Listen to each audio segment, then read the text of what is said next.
Coucou les lunes! C'est le moment de découvrir les premiers jours de notre calendrier de Yule.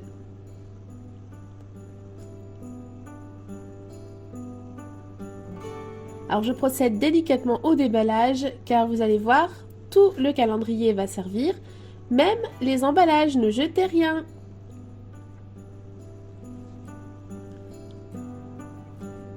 Alors je vais garder les 5 premiers jours et nous allons les ouvrir ensemble. Bien évidemment, à l'heure où je fais cette vidéo, nous sommes bien avant le mois de décembre.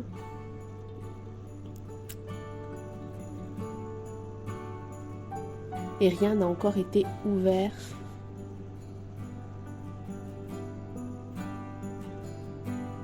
Alors pour le premier jour, vous allez trouver dans votre calendrier un tissu. Donc un tissu imprimé au design de la collection. Pour le second jour, vous allez avoir un pochoir. Jour 3,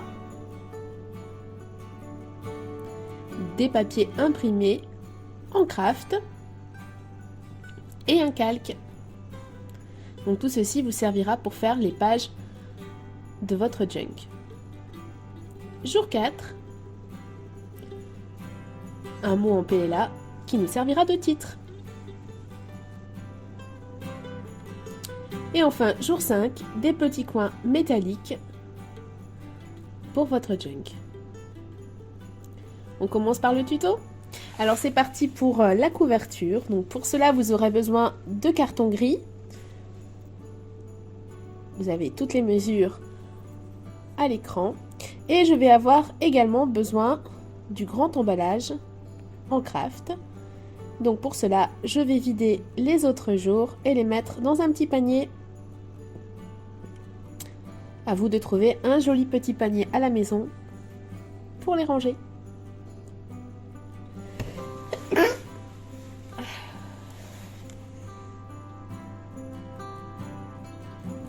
Donc je vais venir coller mes cartons gris sur mon craft. Alors si vous n'avez pas de craft ou si vous ne désirez pas l'utiliser, vous pouvez bien évidemment utiliser, pourquoi pas, un autre tissu, pourquoi pas du cardstock, à vous de voir. Moi j'ai essayé d'utiliser un maximum ce qu'il y avait dans le junk, enfin dans le kit, dans le calendrier du junk, mais vous pouvez bien évidemment choisir d'utiliser un cardstock. L'inconvénient du papier craft d'emballage, c'est qu'il est fin. Donc il va falloir un petit peu le renforcer. C'est pour cela que je vais utiliser de la peinture. Moi je vais utiliser du gesso, de la peinture. Et à l'intérieur, je viendrai coller des pages de la collection, ce qui va me permettre de renforcer puisque le papier fait 300 grammes et donc ça me permettra vraiment d'avoir quelque chose de solide. Je vais avoir également besoin de molletons. Vous le savez, je vous l'ai déjà dit, on en trouve en ce moment. Moi j'utilise les tapis de neige de chez Action qui sont parfaits et qui ne coûtent vraiment pas cher.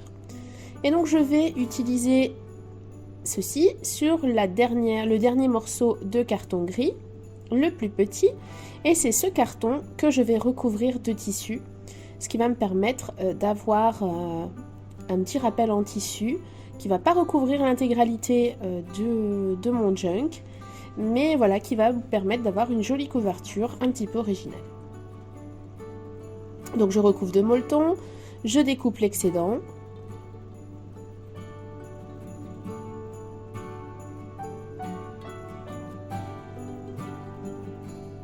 Donc je vais repasser à la couverture proprement dite. Donc, je laisse tout simplement des temps de séchage. C'est pour ça que parfois je passe d'une étape à l'autre. Donc je viens couper là pour le moment grossièrement tout ce qui va dépasser. Et à l'aide ensuite de mon équerre d'angle, je vais venir couper tout autour à 2 cm pour avoir quelque chose de propre. Bien évidemment, vous pouvez faire sans le petit outil. Il s'agit simplement de découper proprement à 2 cm tout autour, ou 2 ou 3 cm. À vous de voir la marge qui vous est le plus confortable.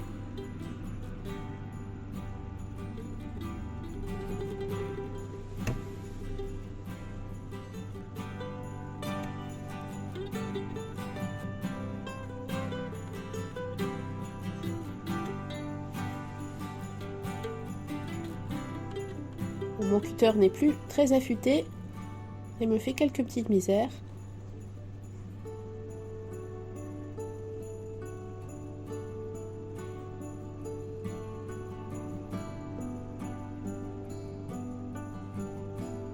Alors avec ce type de couverture, vous allez voir qu'au niveau du collage, le craft fait des petites irrégularités. C'est pas forcément très net, mais vous allez voir que pour ce que je veux en faire, c'est très bien. Et puis ça accentue justement le côté junk journal qui est vraiment dans un esprit récup. Bon, je vous ai dit, mon cutter ne va plus très bien. Je suis donc obligée de passer par le ciseau. J'utilise l'écart d'angle pour avoir le bon écart afin qu'on ne voit pas mon carton gris quand j'aurai terminé ma couverture.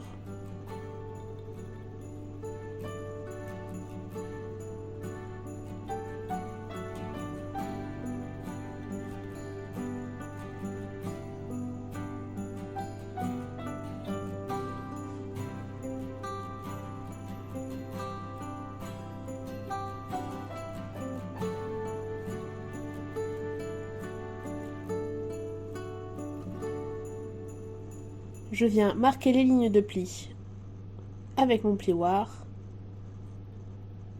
et je vais venir coller les bords deux par deux, le haut et le bas dans un premier temps et ensuite les côtés dans un second temps.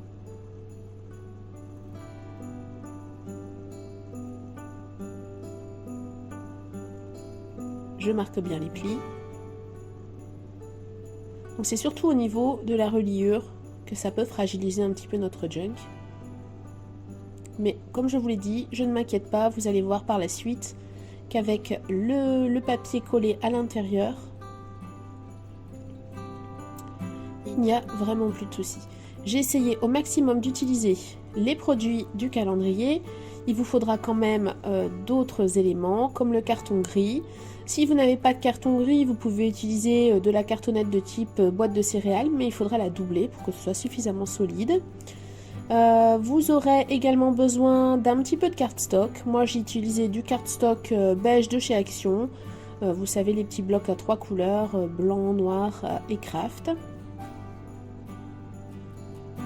Et il vous faudra également du papier d'imprimante que vous aurez au préalable teint et fait sécher, soit avec du café, soit avec des peaux d'avocat. Moi j'ai choisi l'avocat pour avoir cette petite teinte rose que j'aime beaucoup dans l'ambiance de la collection. Ceci dit, je n'avais pas assez d'écorce d'avocat et j'ai trouvé que ma teinture était vraiment très light. Donc j'ai utilisé d'autres papiers que j'avais déjà, qui avaient été teints au café, ceci. Alors on va ensuite recouvrir la petite cartonnette avec le tissu. Alors si vous vous sentez mal à l'aise pour travailler le tissu, n'hésitez pas à réduire un tout petit peu la taille de votre cartonnette grise pour avoir un peu plus de marge. Vous voyez, moi j'ai à peine 1 cm, mais voilà, j'ai l'habitude, je sais que le tissu tient vraiment très bien avec la colle.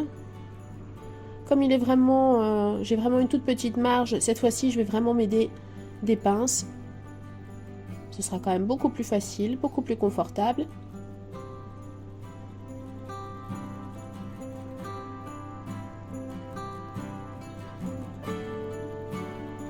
Mais vous voyez, j'y arrive sans trop de difficultés.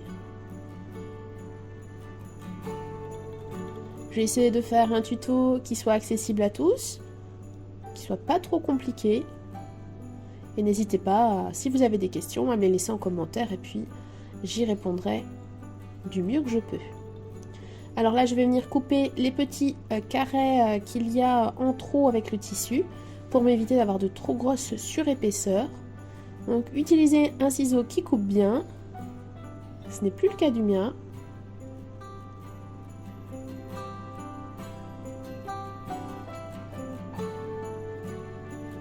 Alors je ne prétends pas avoir la méthode, la meilleure méthode qui soit pour faire une couverture en tissu. Mais en tout cas, c'est la méthode qui fonctionne avec moi. C'est celle avec laquelle je suis le plus à l'aise. Donc je vous l'explique, mais sentez-vous libre, bien évidemment, d'utiliser la vôtre.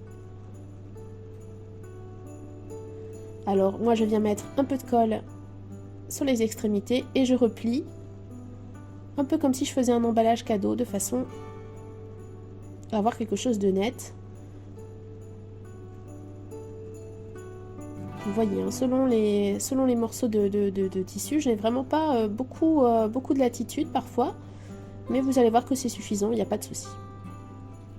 Donc je retire bien tout l'excédent de ouatine, parce que si ça vient se mettre au moment du collage du tissu, bah, ça peut empêcher le collage et puis ça peut créer aussi des petits bourrelets disgracieux, donc il faut bien le retirer. Donc voilà, pour le moment j'ai collé simplement en pointe mes tissus sur les côtés. Je m'aide avec des pinces pour que ça colle. Je vérifie au dos que tout est bien tendu. N'hésitez pas également, si vous êtes minutieux, à repasser votre tissu. Moi, je ne l'ai pas fait. Je compte sur le fait de bien tirer sur mon tissu pour effacer le côté un petit peu froissé de l'emballage. Je replie mon tissu, je colle, je mets quelques pinces pour bien maintenir le tout et je fais pareil de l'autre côté. J'utilise toujours le doigt pour étaler la colle de façon à ne pas avoir d'excès de colle ou des endroits où il n'y aura justement pas de colle, ce qui pourrait fragiliser les choses.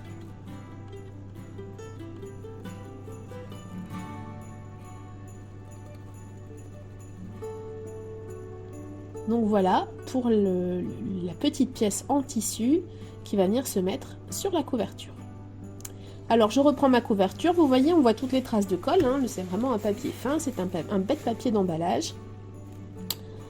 Et pour cacher tout ça et aussi renforcer ce papier un peu trop fin et qui pourrait justement être abîmé par un peu d'eau, un peu d'humidité, des petites éclaboussures, sait-on jamais. Je vais venir mettre du gesso, ce qui va aussi le renforcer, lui amener une petite touche un petit peu plus rigide. Alors moi, par souci de rapidité, j'ai choisi de ne peindre que les extrémités, j'ai pas fait le centre, puisque le centre va être recouvert d'un côté avec du papier, de l'autre côté avec la petite pièce en tissu. Donc je vais faire uniquement les contours et la tranche. Vous pouvez bien évidemment peindre l'intégralité de votre projet.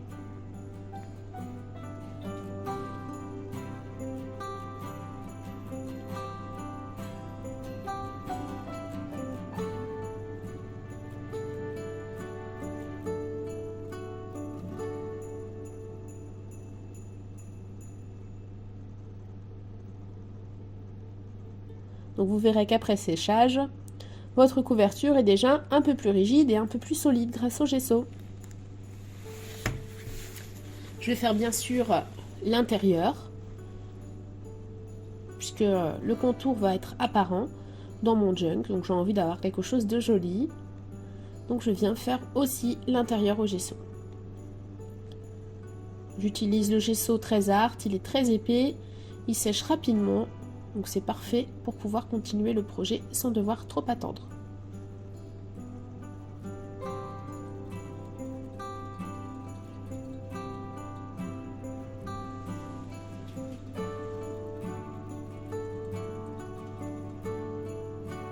Alors je vérifie que j'ai peint suffisamment et je vais rajouter un petit peu parce que je veux vraiment être sûre qu'on ne voit plus la couleur craft une fois que j'aurai terminé mon projet.